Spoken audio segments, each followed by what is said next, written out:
नमस्कार मित्रांनो, मागील व्हिडिओमध्ये विष्णू सहस्रनामाच्या रुद्रशाप विमोचन विधीविषयी आपण विचार केला। तर महाभारतातलं हे जे विष्णू सहस्रनाम आहे ते भगवान श्रीकृष्णांच्या उपस्थितीमध्ये भीष्म पितामहांनी युधिष्ठिराला सांगितलं आणि हे भगवान श्रीकृष्णांना संबोधन करीत असल्याप्रमाणे म्हणजे त्यांना बोलवत असल्याप्रमाणे ऋषीभी परिगीतानी म्हणजे समाधी अवस्थेमध्ये गायन केल्याप्रमाणे ही नावं आलेली आहेत आणि आपण देखील त्याच पद्धतीने भक्तिभावाने ते म्हणणं अभिप्रेत आहे। तर हे विष्णू सहस्रनाम रोज म्हणण्याकरता एक सोपी पद्धत जी गेल्या व्हिडिओच्या शेवटी मी आपणास सांगितली तीच पद्धत अधिक विस्तृतपणे मी आज आपणासमोर या व्हिडिओच्या माध्यमातून मांडत आहे।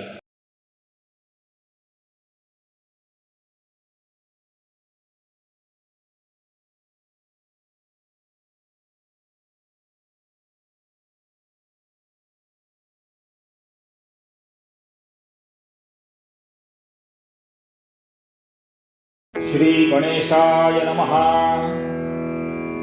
हे श्रीकृष्ण, हे सहस्रनामन, हे जनार्दन, मह्यम प्रसीद यः त्वम्। ओम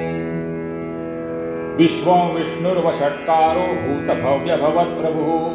भूतकृद्भूतभृद्भावो भूतात्मा भूतभावनः भूतात्मा परमात्मा च मुक्तानां परमा गतिः अव्ययः पुरुषः साक्षी क्षेत्रज्ञोऽक्षर एव च योगो योगविदान्नेता प्रधानपुरुषेश्वरः नारसिंहवपुः श्रीमान् केशवः पुरुषोत्तमः सर्वशर्वशिवस्थाणुर्भूतादिर्निधिरव्ययः सम्भवो भावनो भर्ता प्रभवः प्रभुरीश्वरः स्वयंभू शम्भुरादित्यः पुष्कराक्षो महास्वनः अनादिनिधनो धाता विधाता धातुरुत्तमः अप्रमेयो ऋषिकेशः पद्मनाभोऽमरप्रभुः विश्वकर्मा मनुस्त्वष्टा स्थविष्ठस्थविरो ध्रुवः अग्राह्यः शाश्वतः कृष्णो लोहिताक्षः प्रतर्दनः प्रभूतस्तिककुब्धाम पवित्रं मङ्गलं परम् ईशानः प्राणदः प्राणो ज्येष्ठः श्रेष्ठः प्रजापतिः हिरण्यगर्भो भूगर्भो माधवो मधुसूदनः ईश्वरो विक्रमी धन्वी मेधावी विक्रमः क्रमः अनुत्तमो दुराधर्षः कृतज्ञः कृतिरात्मवान् सुरेशः शरणं शर्म विश्वरेताः प्रजाभवः अहः संवत्सरो व्यालः प्रत्ययः सर्वदर्शनः अजः सर्वेश्वरः सिद्धः सिद्धिः सर्वादिरच्युतः वृषा कपिरमेयात्मा सर्वयोगविनिसृतः वसुर्वसुमनाः सत्यः समात्मा संमितः समः अमोघः पुण्डरीकाक्षो वृषकर्मा वृषाकृतिः रुद्रो बहुशिरा बभ्रुर्विश्वयोनिशुचिश्रवाः अमृतः शाश्वतस्थाणुर्वरारोहो महातपाः सर्वगः सर्वविद्भानुर्विश्वक्सेनो जनार्दनः वेदो वेदविदव्यङ्गो वेदाङ्गो वेदवित्कविः लोकाध्यक्षः सुराध्यक्षो धर्माध्यक्षः कृताकृतः चतुरात्मा चतुर्व्यूहश्चतुर्दंष्ट्रश्चतुर्भुजः भ्राजिष्णुर्भोजनं भोक्ता सहिष्णुर्जगदादिजः अनघो विजयो जेता विश्वयोनिः पुनर्वसुः उपेन्द्रो वामनः प्रांशुरमोघः शुचिरूर्जितः अतीन्द्रः सङ्ग्रहः सर्गो धृतात्मा नियमो यमः वेद्यो वैद्यः सदा योगी वीरः माधवो मधुः अतीन्द्रियो महामायो महोत्साहो महाबलः महाबुद्धिर्महावीर्यो महाशक्तिर्महाद्युतिः अनिर्देशवपुः श्रीमानमेयात्मा महादृधृक् महेश्वासो महीभर्ता श्रीनिवासः सताङ्गतिः अनिरुद्धः सुरानन्दो गोविन्दो गोविदाम्पतिः मरीचिर्दमनो हंसः सुपर्णो भुजगोत्तमः हिरण्यनाभः सुतपाः पद्मनाभः प्रजापतिः अमृत्युः सर्वदृक्सिंहः सन्धाता सन्धिमान् स्थिरः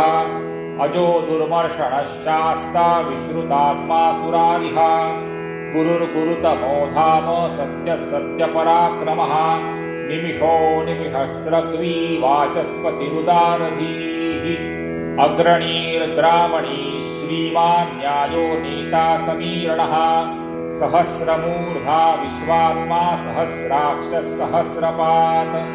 आवर्तनो निवृत्तात्मा संवृतः संप्रमर्दनः अहः संवर्तको वहनिरनिलो धरणीधरः सुप्रसादः प्रसन्नात्मा विश्वभृग् विश्वभुग् विभुः सत्कर्ता सत्कृतः साधुर्जहनुर्नारायणो नरः असंख्येयो प्रमेयात्मा विशिष्टशिष्टकृच्छुचिः सिद्धार्थः सिद्धसङ्कल्पः सिद्धिदः सिद्धिसाधनः वृषा हि वृषभो विष्णुर्वृषपर्वावृषोदरः वर्धनो वर्धमानश्च विविक्तश्रुतिसागरः सुभुजो दुर्धरो वाग्मी महेन्द्रो वसुदो वसुः नैकरूपो बृहद्रूपः शिपिविष्टः प्रकाशनः ओजस्तेजो द्युतिधरः प्रकाशात्मा प्रतापनः वृद्धस्पष्टाक्षरो मन्त्रश्चन्द्रांशुर्भास्करद्युतिः अमृतांशूद्भवो भानुशशबिन्दुः औषधं जगतस्तेतुः सत्यधर्मपराक्रमः भूतभव्यभवन्नाथः पवनः पावनो नलः कामः कामकृत्कान्तः कामः कामप्रदः प्रभुः युगादिकृद्युगावर्तो नैकमायो महाशनः अदृश्यो व्यक्तरूपश्च सहस्रचिदनन्तजित् इष्टो विशिष्टशिष्टेष्टः शिखण्डी नहुषो वृषः क्रोधः क्रोधकृत्कर्ता विश्वबाहुर्महीधरः अच्युतः प्रचितः प्राणः प्राणदो वासवानुजः अपान्निधिरधिष्ठानम् अप्रवत्तः प्रतिष्ठितः स्कन्दस्कन्दधरो दुर्यो वरदो वायुवाहनः वासुदेवो बृहद्भानुः आदिदेवः पुरन्दरः अशोकस्तारणस्तारः शूरः शौरिर्जनेश्वरः अनुकूलशतावर्तः पद्मी पद्मनिभेक्षणः पद्मनाभोर्विन्दाक्षः पद्मगर्भः शरीरभृत महर्धिर्वृद्धो वृद्धात्मा महाक्षो गरुडध्वजः अतुलशरभो भीमः समयज्ञो हविर्हरिः सर्वलक्षणलक्षण्यो लक्ष्मीवान् समितिञ्जयः विक्षरो रोहितो मार्गो हेतुर्दामोदरः सहः महीधरो महाभागो वेगवान् अमिताशनः उद्भवः शोभनो देवः श्रीगर्भः परमेश्वरः करणं कारणं कर्ता विकर्ता गहनो गुहः व्यवसायो व्यवस्थानः संस्थानस्थानतो ध्रुवः पररथिः परमस्पष्टस्तुष्टः पुष्टः शुभेक्षणः रामो विरामो विरजो मार्गो नेयो नयो नयः वीरशक्तिमतां श्रेष्ठो धर्मो धर्मविदुत्तमः वैकुण्ठः पुरुषः प्राणः प्राणदः प्रणवः पृथुः हिरण्यगर्भश्शत्रुघ्नो व्याप्तो वायुरथोक्षजः ऋतुस्सुदर्शनः कालः परमेष्ठी परिग्रहः उग्रः संवत्सरो दक्षो विश्रावो विश्वदक्षिणः विस्तारस्थावरस्थाणुः प्रमाणं बीजमव्ययम् अर्थोऽनर्थो महाकोशो महाभोगो महाधनः अनिर्विण्णस्थविष्ठो भूर्धर्मयूपो महामखः नक्षत्रनेमिर्नक्षत्री शमक्षावः समीहनः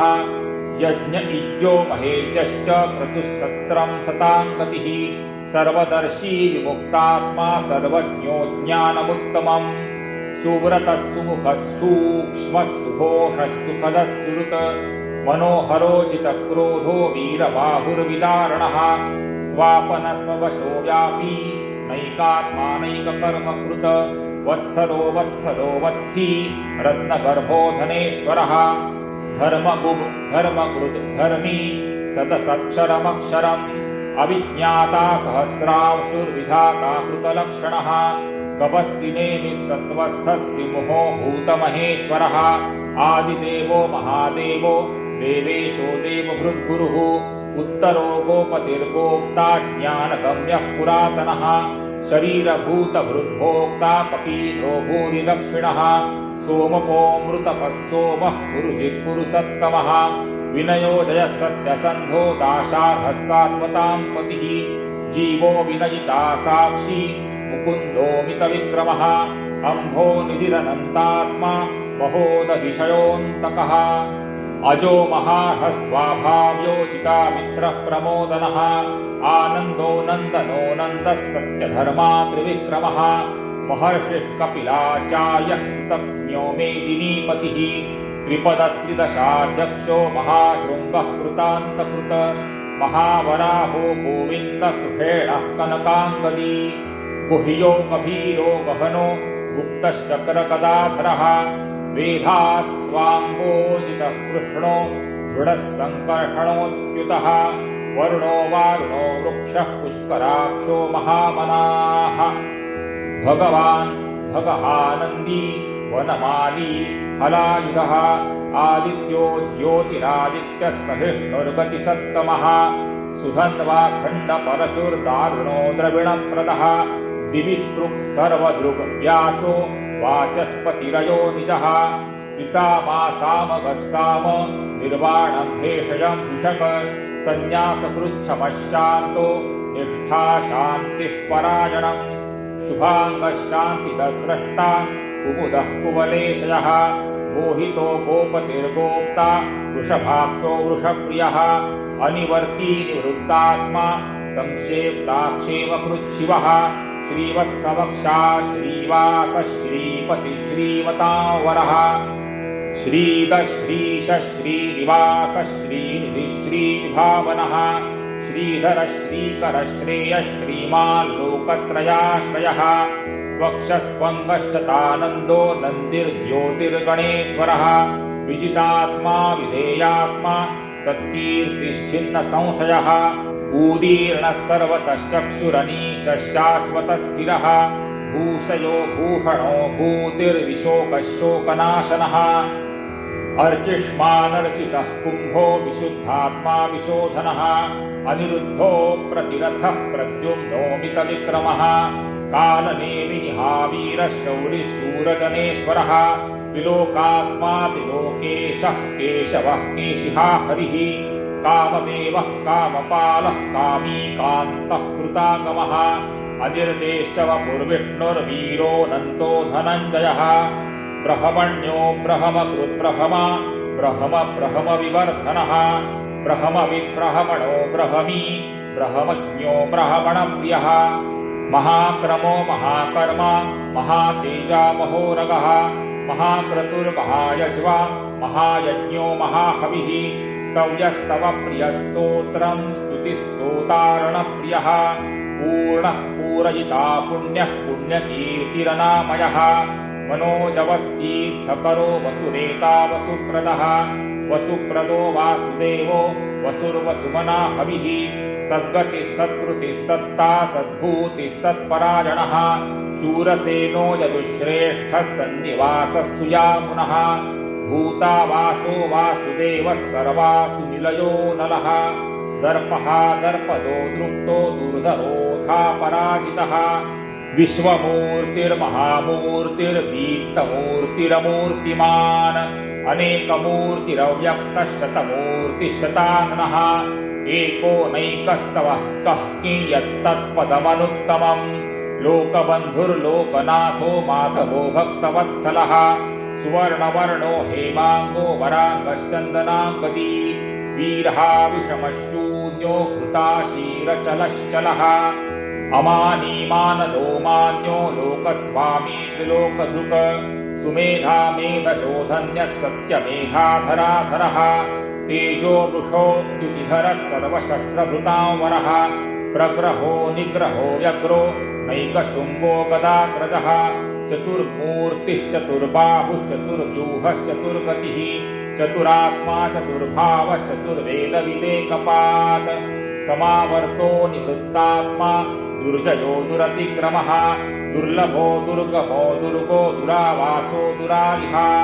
शुभाङ्गो लोकसारङ्गस्तुतन्तुस्तन्तुवर्धनः इन्द्रकर्मा महाकर्मा कृतकर्मा कृतागमः उद्भवः सुन्दरः सुन्दो रत्ननाभः सुलोचनः अर्को वाजसनः शृङ्गी जयन्तः सर्वविजयी सुवर्णबिन्दुरक्षोभ्यः सर्ववागीश्वरेश्वरः महाह्रदो महाकर्तो महाभूतो महानिधिः कुमुदः कुन्दरः कुन्दः पर्जन्यः पावनो निरः